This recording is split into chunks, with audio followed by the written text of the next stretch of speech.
Hello, I'm Marcia Cavanaugh. Thanks so much for joining us. Well, now that the holiday season has begun, we all might need a little Christmas more than ever. Nevertheless, the COVID world continues. We'll look tonight at the latest statistics and at the findings from an investigative series on nursing home care. In other news, we will look at a procedure for handling arrests that is proving to be deadly, and at Carnival, adjusting to a different world. For the holidays, our Future Watch segment probes into what retailers can expect, and we will search for shining lights, if any, of what we can be thankful for this year. At our table are tonight's Informed Sources, Errol Laborde, producer of Informed Sources; Katie Moore, anchor and investigative reporter, WWL TV Channel 4; LeBron Joseph, anchor, WGNO TV, Channel 26; and Don Ostrom, Channel 12's Future Watch reporter. All right, we're going to go over to LeBron first, and just each week we do this COVID update. So how has this week been for us? Well, Thanksgiving, and we can't overlook that we just walked through that holiday on yesterday, and that been affected this year by everyone asking everyone in terms of authorities, the governor, the mayor, and everyone else, asking folks to sort of temper this year's Thanksgiving holiday because the numbers have started to grow across the country. People mentioned the third wave, and we're certainly there here in the state of Louisiana. The good news is that our state is not seeing the exorbitant numbers as in states like North Dakota or some of the states in the Northeast. However, we are trending in the wrong direction. Here locally in Orleans and Jefferson parishes, and that would be Region 1 in the state. I think the Orleans number was 2.8. Doesn't sound bad for a positivity rate, but that's about double of where we were just a couple of weeks ago. Jefferson 5.1, still below the 7%, which is kind of that threshold nationally, but higher than where they had been, and in different parts of the state, really, really high. West Carroll Parish, 15% positivity, Monroe, 11% positivity, so worrisome trends certainly. As you mentioned, we've seen this, globally really, but first it was over, like in Europe, and then it's moved over to the United States. We're seeing those numbers really go up. I know we had hopes that maybe in some sort of way, because we were really doing so well here after having such a difficult time with it in the spring and then it went up again in the summer, it's like we could kind of isolate ourselves from this, but it just doesn't seem to be possible. No, it doesn't seem to be possible, and even some of our neighboring states, and it just appears as if just what the experts or the scientists said is what is coming to pass, that the winter would be a little bit tougher. That flu season would be a little bit tougher when folks are inside, and even though we haven't had that bone-chilling cold or anything like that, we certainly are seeing the numbers go up here in the fall. The other stat that I didn't mention was hospitalizations this week, up over 1,000 for the first time in 3 months. Yeah, that's discouraging. Yeah. But the virus doesn't know any boundaries either. It doesn't know state lines or anything like that. Right. When we have neighboring states with numbers so large, inevitably we'll get to having increased cases in Louisiana as well. But the one thing is, at least there's good news about the vaccines.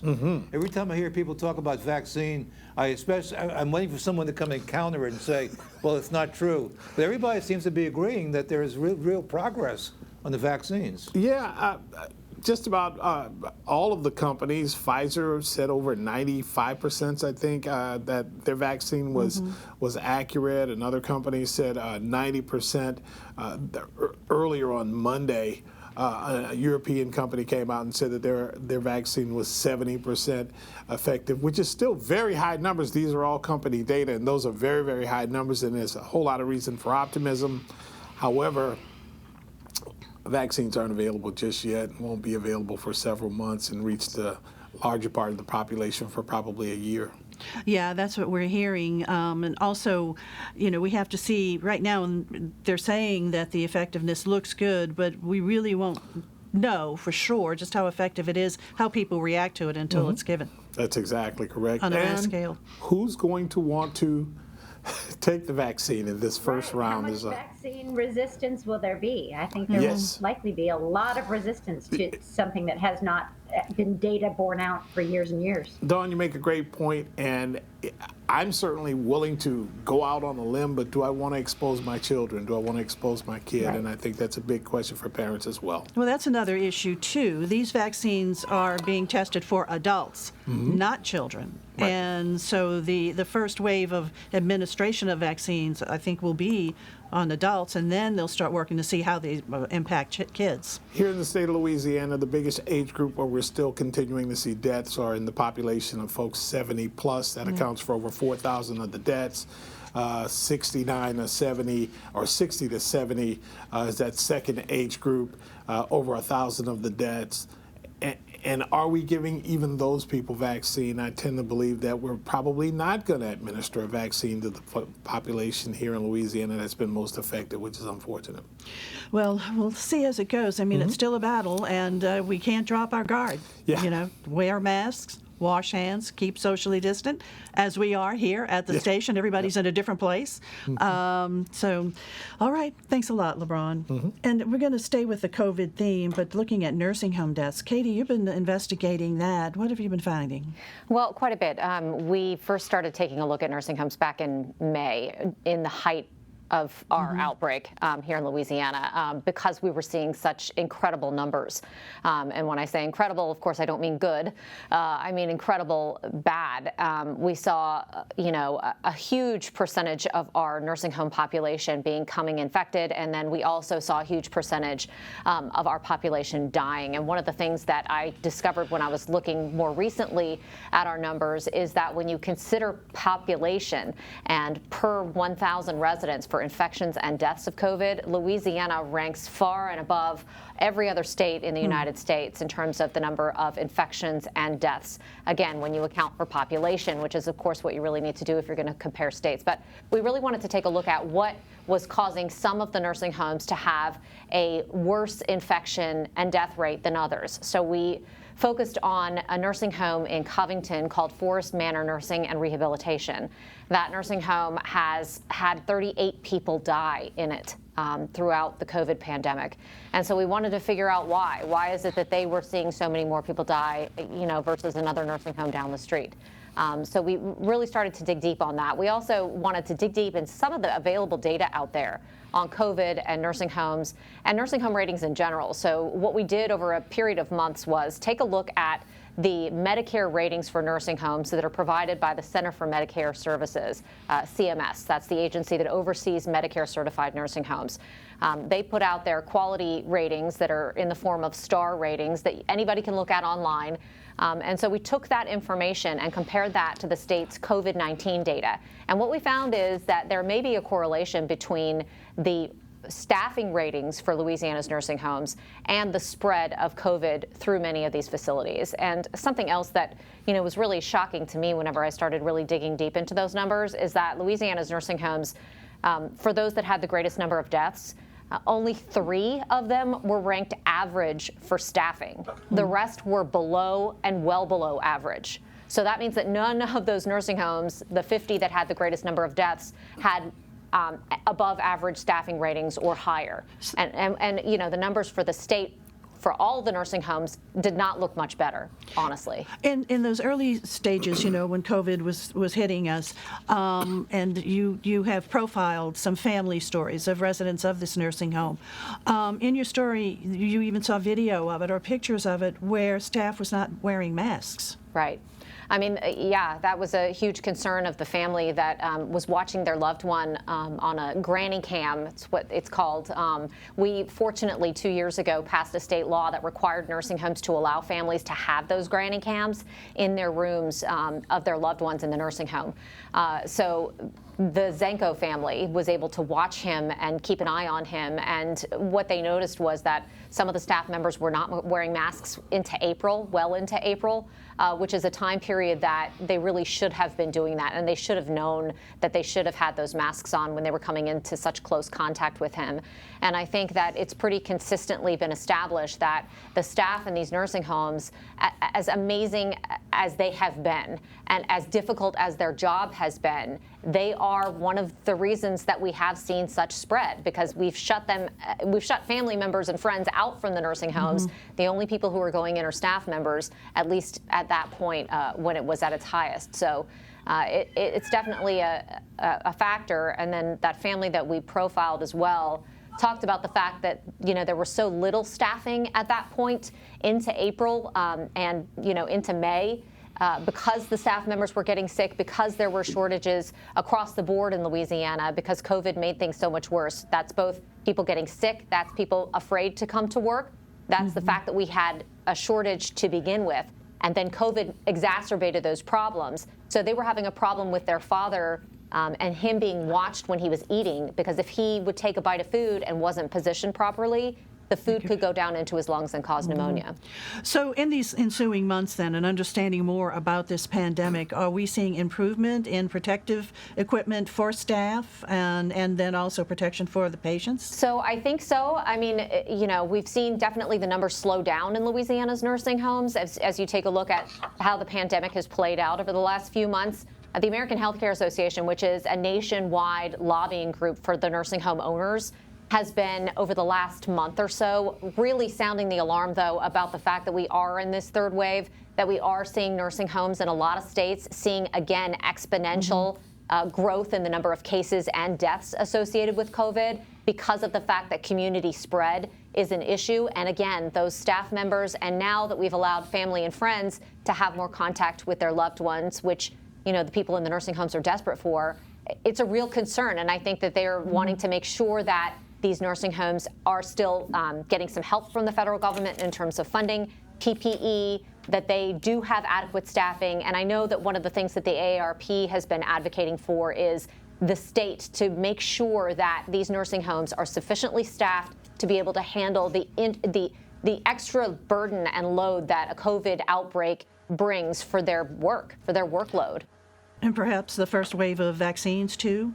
I mean, I think that a lot of people are incredibly hopeful that, you know, the population that needs this the most might be the first ones to get it. And not only that, but the staff may be the ones to get it if they're, you know, willing and able to get those vaccines. I think that there is some light at the end of the tunnel there. So your stories will continue, standard of care? You're continuing to investigate this? Absolutely. Okay. I mean, I don't think that I could let myself sleep at night if I didn't. Okay. All righty, Katie. Great reporting. Thanks a lot. Sure.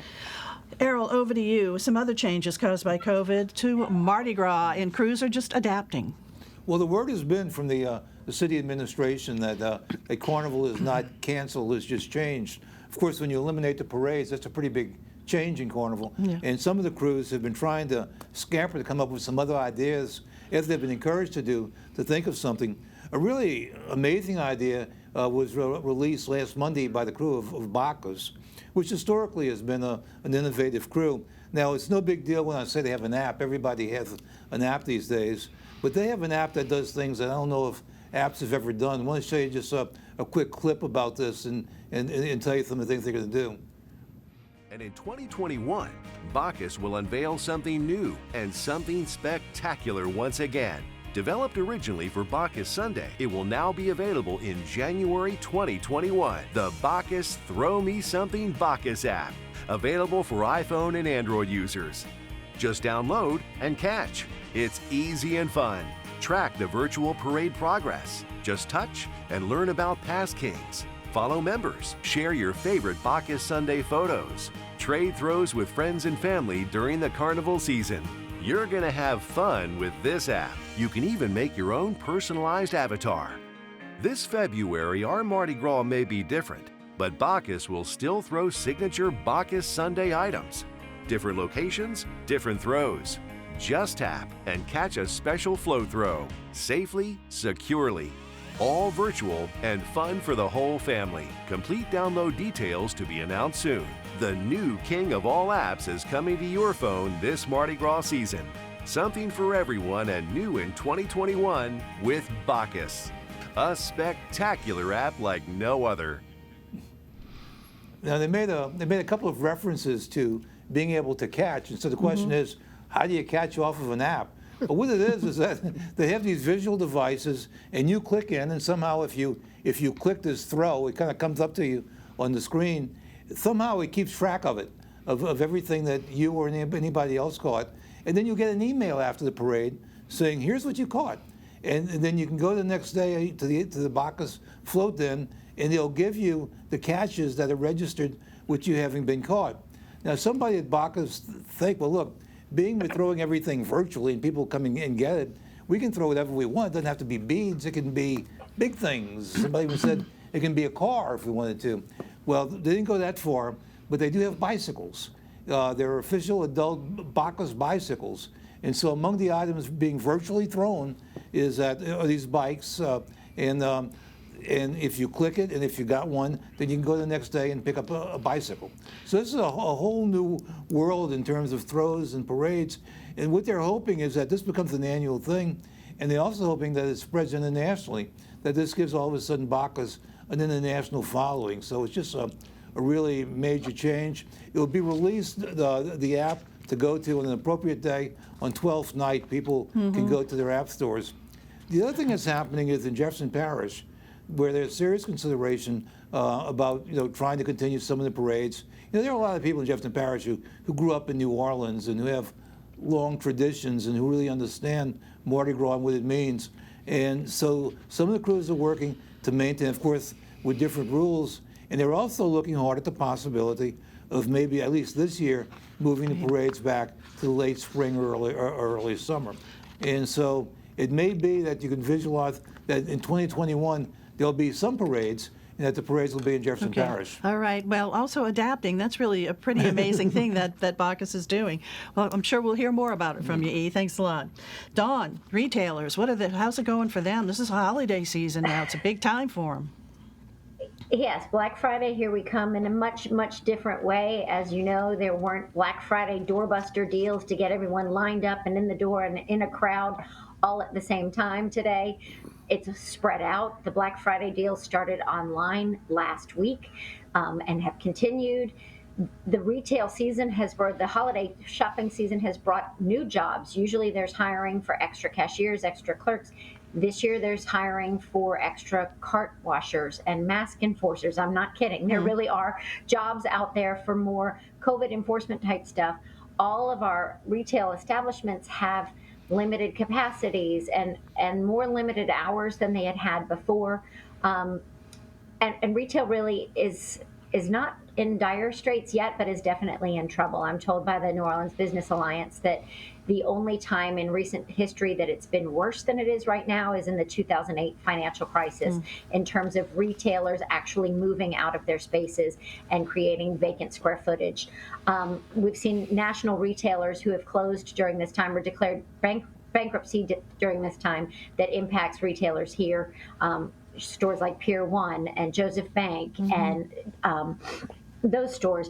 In Jefferson Parish, I've got some tax data for you. General sales taxes for the year are down only 3.4%.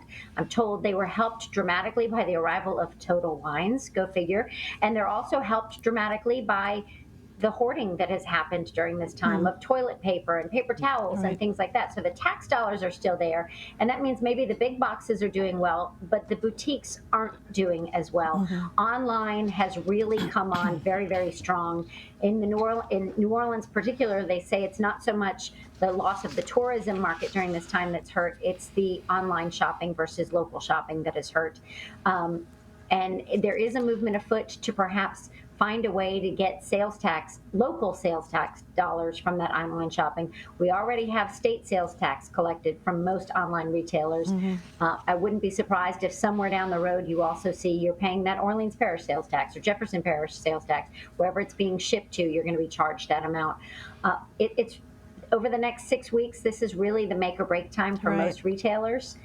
And we'll just have to see what happens. There's a lot of encouragement to please, please, please spend local if you can. Right. Lots of stores doing curbside pickup. You call, you place your order, you go online and place your order, and you still pick up locally, and that money stays local. And so to actually visit a store, to go into a building, a lot of these places they have to limit how many people they can allow in. Is that still the case? That still is the case with the phase we're in the state. There is still limiting going on, and there's masking going on, and there's social distancing within the stores, so the lines get longer. So you have to exercise a lot of patience and try to stay in the holiday spirit when you're out and shopping, but realize that these retailers really need, the PPP money has helped them get through this time for sure. The actual extra federal dollars that have come into unemployment dollars have helped, but some of those resources are running out. Okay, Dawn, thanks a lot. Katie, back over to you. And you and the sister stations in your group, the Tegna group, did some investigation into a police arrest method. Tell us more about that. Right. So it's called a prone hold, a prone restraint. And that's when you see police put someone on their stomach with their hands cuffed behind their back, face down. Apparently in 1995, the Department of Justice started warning law enforcement about the dangers of it and the possibility that if you left someone in that position for too long, or if police officers piled on top of that person for too long, that it could cause problems with breathing. And not only is it typically something that happens whenever there is a scuffle with police, some sort of adrenaline-filled situation with them that lends the body to create lactic acid, which also causes your body to need more oxygen. And if you have people on top of you, or if you're in a position that inhibits breathing, then it can cause death. So it's something that's been warned about by the Justice Department to law enforcement since 1995. And our research around the Tegna Media Group found that more than 100 people have died this way, at least in the last 10 years. So it's still happening, even though these warnings have been going out. Now, one of the problems with this issue is that there are a lot of lawsuits that are involved. Obviously, when someone dies this way, the family members end up a lot of times filing a federal civil lawsuit against the police departments. One thing that has come up is that experts have been found who say that their research has shown that this position is physiologically neutral, that it's not a problem to have bodies on top of your body, and that it doesn't necessarily contribute to the possibility that you have what's called positional asphyxia. Basically, you stop breathing and you die. Now, some experts have said that they don't think that this is a thing, that they think that this is a physiologically neutral position to put a suspect in, and that most of the people have died of cardiac arrest instead of the positional asphyxia. I think that a large majority of the courts, however, have found that the science is legit, including the Eastern District of Louisiana. They, of course, are involved in the NOPD's consent decree, and what we found is that the NOPD's renewed use of force policy that they've passed recently had to get approval through the courts, and it says that people and the law enforcement officers need to be very careful when putting a suspect in this position to closely watch their face to make sure that they're not having trouble breathing. So this is something that law enforcement trainers and experts say is a legitimate position to put someone in. The danger comes whenever people aren't focusing on whether or not the suspect is okay, whether or not they're getting off the suspect in a timely manner, so that the person can be placed in a position that makes it more easy for them to breathe. So is this something that really is a focus during training of police officers? That's a great question, and I think that there's not a consistent answer to it, which is also problematic for the Department of Justice. Right now, I've heard from the Louisiana Commission on Law Enforcement that the DOJ is surveying different law enforcement agencies to find out what their use of force policies are and whether or not this, among many other things, are addressed. This all, of course, comes from the George Floyd death. Yeah. When we saw that horrific video coming out of Minneapolis of an officer kneeling on his neck. And we had a similar situation here in Jefferson Parish involving a gentleman named Kevin Robinson, who was a suspected heroin dealer. And, court testimony and witness interviews with the police officers revealed that he died in a very similar way. And the NOPD's use of force policy, we're unsure what Jefferson Parish's says because they haven't given it to us yet, but NOPD's policy says any pressure on the neck like that is considered lethal force. Okay. All right, Katie, I'm sure we'll be seeing more reporting from you guys about that, too. Thanks a lot. E, over to you, real quick. We have just a couple of minutes, if even that. What are we grateful for this Thanksgiving? Well, every year the news media try to figure that out, and usually that's a pretty easy question, and it's a little bit more challenging this year. But of course, we have infinite things in New Orleans to be thankful for, and we don't need to go through all of them. But a few things that come to my mind that are relevant to this year. One is that we have two major league professional sports franchises in the Saints and the Pelicans. There are a lot of cities that are richer and more populous than we are that don't have that, and we're lucky to have it. We didn't have two sets of owners. I mean, thank God for the Tom Benson legacy that we're able to do it. But it's a good thing. I think it really helps keep the spirits up. The other, and this is important, especially as we try to recover in tourism, is that this is a very likable city. New Orleans has a very positive image, and it's a city that people want to visit. It's a genuine tourism town with genuine tourism things to see. And so as challenged as everybody's going to be with their economic recovery, we'll be a few steps ahead of everybody. The next one is kind of related to it, and I think it's our carnival culture, which gives us a celebratory type image. And if we don't think it's important, we're going to see this year, with the absence of much of it, just what it means in terms of the economic and the social impact. The other thing, and I think this is one of the big stories of the year, is health care. We've seen the oxygen system just grow and grow.